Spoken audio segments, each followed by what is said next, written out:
Good morning. Thank you very much for joining us here on Times Now. This is the newspaper show and I'm Hina Gambhir. Let's get started and tell you what's making headlines as far as the Times of India this morning is concerned. And the big story is, again, what's happening between India and China. Developments are coming thick and fast.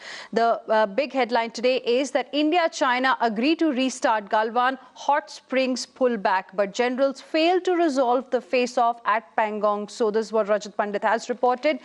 India and China have broadly agreed to restart the gradual and verifiable troop disengagement from friction points in Galwan Valley and Gogra Hot Springs areas of eastern Ladakh, which got derailed in last time after Chinese soldiers reneged on the pullback agreement, leading to a bloody clash on 15th of June. However, there has been no breakthrough as yet in diffusing the major troop confrontation at Pangong So, where PLA soldiers have built a large number of fortifications as well as taken the dominating heights after occupying the Finger 4 to 8 area on the north bank of Lake since early May. So that's the big story today.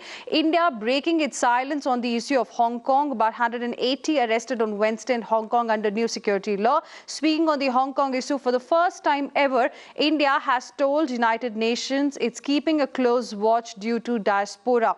UK says new law is a serious violation of Sino-British Joint Pact 23 years ago. Prime Minister Johnson offers 3 million Hong Kong residents path to British citizenship. Apart from this, China has given 7 days to 4 US media companies, including AP, to file declarations about staff, financial operations and real estate ownership. Apart from this, Chinese delay as PM quits social media site Weibo. India's ban will boost its integrity. That's what US Secretary of State Mike Pompeo has said, welcoming India's decision to ban 59 Chinese apps. No Chinese companies bids for road projects. This is what Union Minister Nitin Gadkari said yesterday. Speedy high-tech boats for Pangong So. The army is finalizing a plan to send a dozen high-speed interceptor boats armed with latest surveillance gear to Pangong So. Sources said army does have 17 QRT boats for patrolling, but the need has been felt to augment capabilities to match heavier patrol boats of the PLA. As far as 5G issue is concerned, there are concerns over data theft and security. Then India's decision to ban 59 Chinese apps reflects a larger effort to thwart the Chinese Communist Party strategy to mine data for both political and military purposes. So this ban is aimed at curbing data mining by China.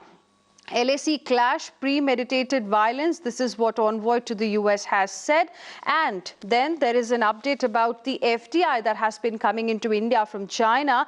We are being told that little FDI from China since last year, amid apprehensions of a fall in Chinese investment in India. Overall flows added up to just $163 million in 2019-20, and no proposal has been filed since the government decided in April to scan all FDI from countries with which India shares a border. So this big decision was taken in the month of April, and since then no new proposal, surprisingly, for FDI from China has come to India. Then there's an update about India's COVID count as well. India's COVID tally is past 6 lakh as 19,000 more have tested positive. Growth rates of cases, deaths fall over last 1 lakh. 5 lakh to 6 lakh has happened in just 5 days. So that's the important update as to how many days India has been taking to cross 1 lakh mark. Now we have about 3,59,000 odd people getting recovered as well. Arvind Kejriwal, the Chief Minister of the National Capital, has said the situation is now under control. Centre has said use testing capacity of private labs. CWG village to house patients from Monday, and hotels in Goa to reopen today, bars to remain shut. Telangana High Court has slammed government on COVID handling. And first in 87 years, Mumbai is not going to see Lal Bagh Raja. That's another story on the front page. Then there is an update about Priyanka Gandhi Vadra of the Congress Party, asked to vacate Delhi residence. Priyanka may shift to Lucknow. That's the big update. Boiler blast in Tamil Nadu. Power plant has killed 6 people and has injured 17. Murder charge against TN Corps. One of the sub-inspectors accused of assaulting P. Jayaraj and son Benix at a police lockup in Tuticorin district, which led to the death on 22nd of June, was arrested on Wednesday, while the hunt is on now for 5 other cops charged with murder. GST kitty up during Unlock 1. Gold prices, in fact, have crossed 50,000 rupees per 10 grams in Mumbai's retail market. That's another big story. Vodafone's 74,000 crore loss has been a record so far, the loss that they reported in fiscal year 2019 and 20. Then there is an analysis which says that 1 in 5 deaths in Madhya Pradesh is a child under 5, which is just 2% in Kerala. A judge has been challaned as camera catches her stolen car speeding. That's another update on the front page only. A few more interesting stories that we have for you. Ravi Shankar Prasad, the Union Minister, has said that there is a golden chance to build Desi apps, as India has now banned 59 Chinese apps. And on this issue only, a reaction has come from TMC also. TMC MP Nusrat Jahan has said that TikTok ban impulsive substitute Indian apps needed.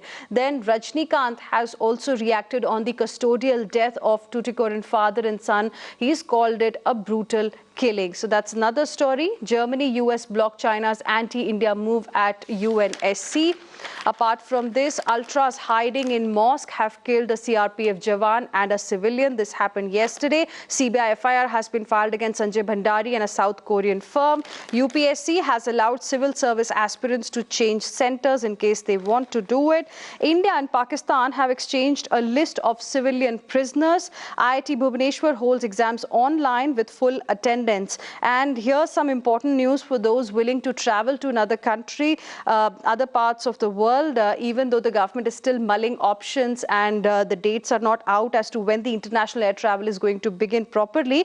But the visa process has already started for 11 countries. These include UK, Ireland, South Korea, Turkey, UAE, Italy, Norway, etc., and some other as well. So this is another important update that the Times of India has reported this morning. And before we move on, now DGHS has said that we can use plasma therapy if the cases are moderate. In times of COVID, World Bank has allotted $750 million for the MSMEs in India. And this Kolkata doctor, a very interesting story that Anuja Jaiswal has reported this morning. This Kolkata doctor is providing dialysis for just 50 rupees. That's right. At a time when instances of hospitals and doctors turning away critically ill patients are surfacing with alarming irregularity, a doctor in Kolkata is performing dialysis on severe kidney patients for a nominal charge of 50 rupees. Dr. Fuad Halim, son-in-law, former Vice Chancellor of Aligarh Muslim University, started the service during this lockdown. So that's a positive story that we have for you this morning. And then lastly, denied admission, a COVID-19 man died at hospital doorstep. This is also happening in the country in the times of coronavirus, and this news has come from Bengaluru in Karnataka. Let's now move on and get you the latest as far as the Navbharat Times this morning is concerned. और यहाँ पर भी जो पहली खबर है वो India और चाइना से जुड़ी हुई है. इधर सहमति की बात, उधर चीन लगा रहा है घात. भारत ने तेज किया डिजिटल प्रतिघात. पीएम ने चीनी ऐप वीबो को छोड़ दिया है. शी के साथ फोटो हटाने में लगे कम से कम 24 घंटे. साथ ही हाईवे प्रोजेक्ट्स में चीनी कंपनियों की एंट्री को बैन करने का भी फैसला लगभग ले ही लिया है सरकार ने. कल यूनियन मिनिस्टर नितिन गडकरी ने ये बयान दिया था. उसके अलावा चीन ने एलएसी पर जुटाए हैं 24,000 सैनिक और शुक्रवार को लद्दाख जाएंगे राजनाथ सिंह. रक्षा मंत्री, उनके साथ आर्मी चीफ भी होंगे. रक्षा मंत्री यहां आर्मी कमांडरों से मुलाकात करेंगे. वे ले हॉस्पिटल में जाकर 15 जून की हिंसक झड़प में घायल सैनिकों से भी मुलाकात करेंगे और उनका हौसला बढ़ाएंगे. इसके अलावा देश में मरीज 6 लाख के पार हो गए हैं. 19 दिन में हुए हैं डबलिंग रेट भी जो है काफी बड़ा कंसर्न बन गया है. भर्ती मरीज की घर बैठे जानकारी मिलेगी. गुड़गांव में परिजन घर बैठे अस्पताल में भर्ती या आइसोलेशन में रखे गए मरीजों का अपना हाल जान सकेंगे. केजरीवाल ने कहा है कि हाल डरावना नहीं, अनुमान से कम है मरीज. प्रियंका को नोटिस दिया गया है. बंगला 1 महीने में अपना उन्हें खाली करने को कहा गया है. लॉकडाउन के बीच 3 गुना बढ़ गया है जीएसटी का collection.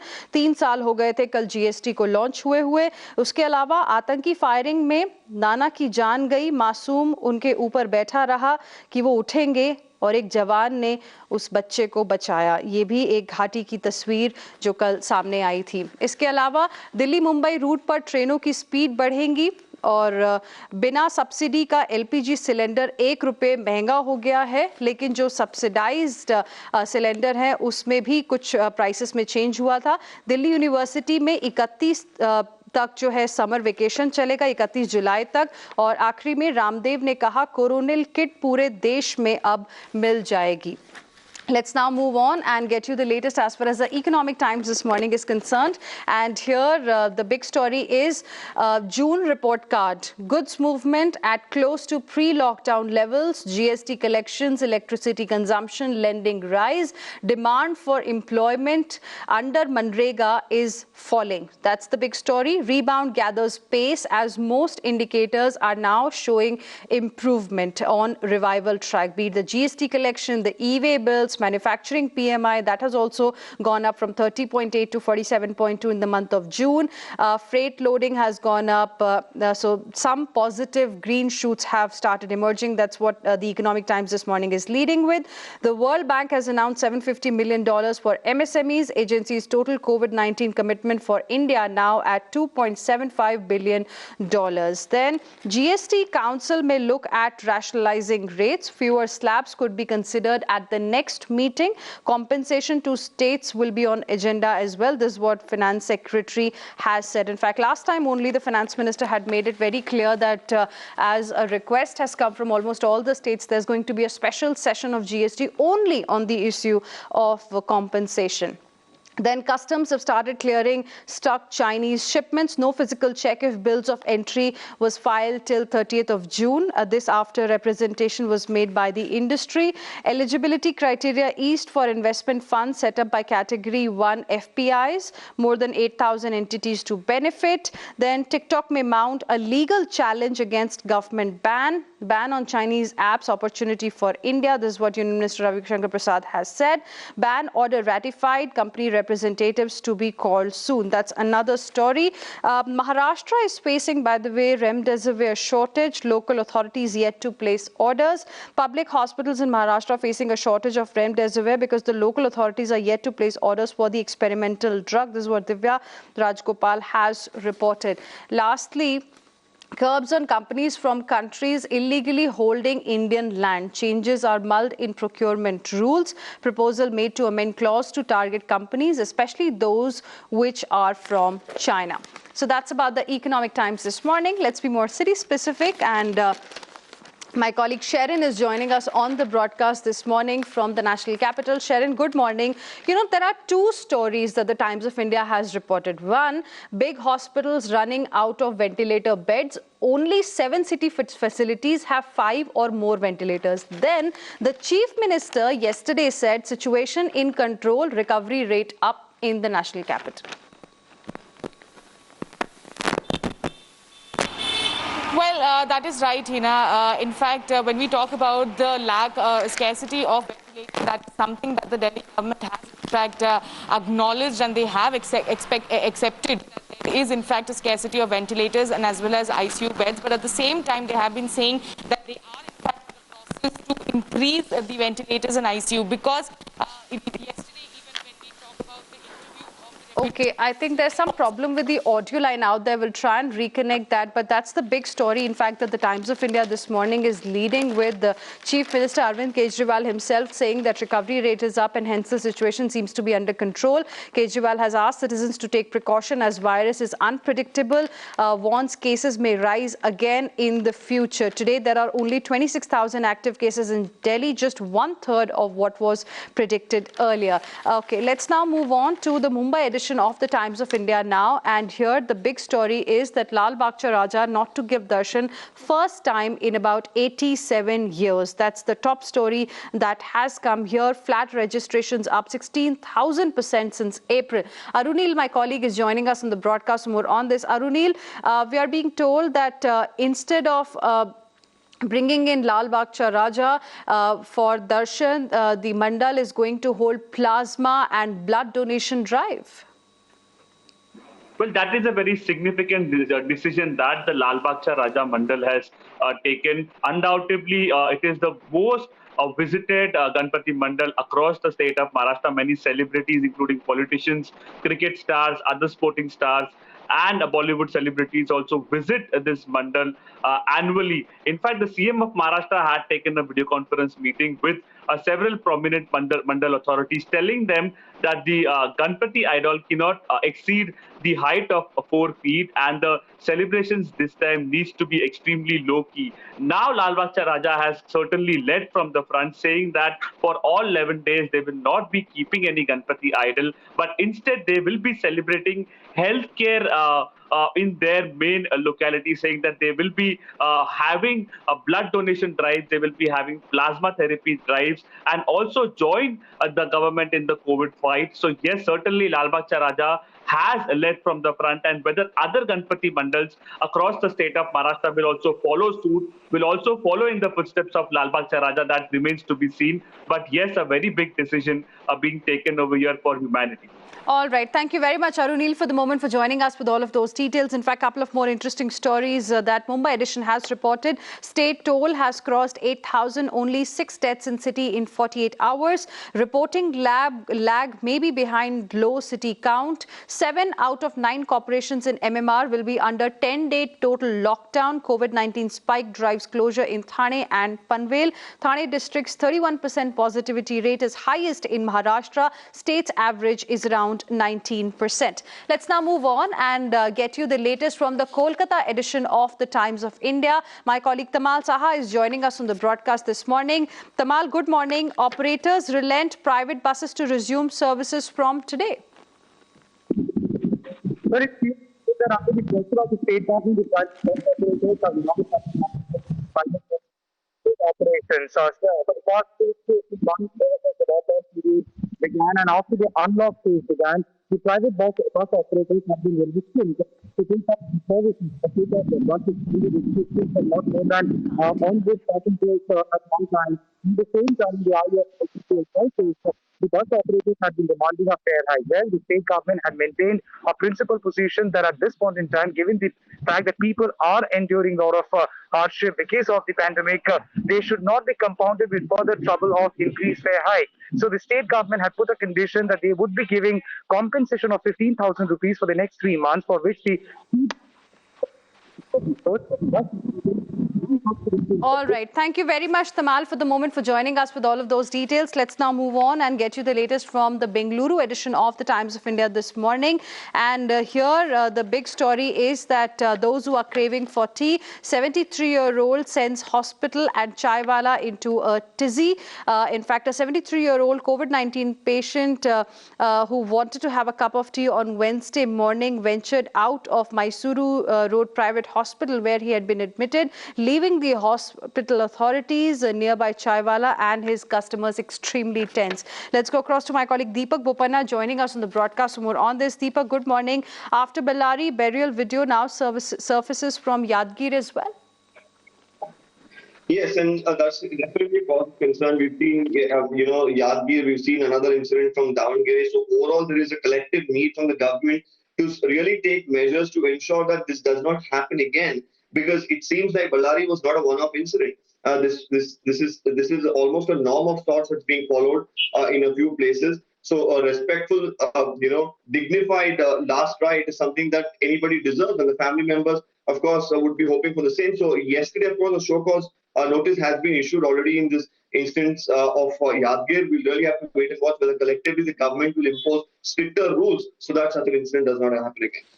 All right. Thank you very much, Deepak, for the moment, for joining us with all of those details. Let's now move on to the Chennai edition of the Times of India this morning. Blast at NLC power plant killed 6 workers, injuring 17 others. 11 critically hurt, cause now being probed. This has happened yesterday. And apart from this, another important story is that 88% People in the city of Chennai want lockdown to stay, finds IITM survey. That's the update. Most salaried people in favor of restrictions. Traders are against it. So that's about the latest from the Chennai edition of the Times of India.